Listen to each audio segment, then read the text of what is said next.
બિહારમાંથી ચોંકાવનારા સમાચાર મળી રહ્યા છે। કટિહાર જિલ્લાના તાજગંજ ફસિયામાં આવેલી એક પ્રાઇમરી સ્કૂલમાં ચાલુ વર્ગમાં એક બાળક સૂઈ ગયો હતો। જો કે હચમચાવનારી વાત તો એ છે કે શિક્ષકો, હેડમાસ્ટર અને સ્કૂલનો અન્ય કર્મચારી વર્ગ આ સૂતેલા બાળકને એમ જ સૂતેલો મૂકીને સ્કૂલને તાળું મારીને ચાલ્યો ગયો હતો। જ્યારે સૂતેલા બાળકની ઊંઘ ઉડી ત્યારે પોતાને વર્ગમાં પૂરાયેલો જાણીને તે બૂમો પાડતો રહ્યો હતો। મોડી સાંજ થઈ પણ આ બાળક પોતાને ઘેર ન ગયો ત્યારે પરિવારજનોને ચિંતા થવા લાગી હતી। બાળકના પરિવારજનો તેને શોધતા શોધતા સ્કૂલ સુધી પહોંચી આવ્યા હતા। જેવા તે સ્કૂલના ગેટ પાસે આવ્યા કે બાળકની ચીસો અને રડવાનો અવાજ કાને પડ્યો હતો। ત્યારબાદ જોયું કે આ બાળકનો અવાજ સ્કૂલના ક્લાસરૂમમાંથી જ આવતો હતો।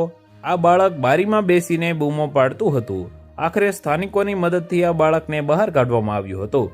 ગામ લોકોએ સ્કૂલ પાસે જઈને અને બારીના રસ્તે ગૌરવને બહાર કાઢવાનો પ્રયાસ કર્યો હતો। તો વધુ માહિતી મેળવવા માટે ચેનલ સાથે જોડાયેલા રહો। વિડીયો પસંદ આવે તો લાઈક કરી દેજો। ચેનલમાં નવા છો તો સબસ્ક્રાઇબ કરી દેજો।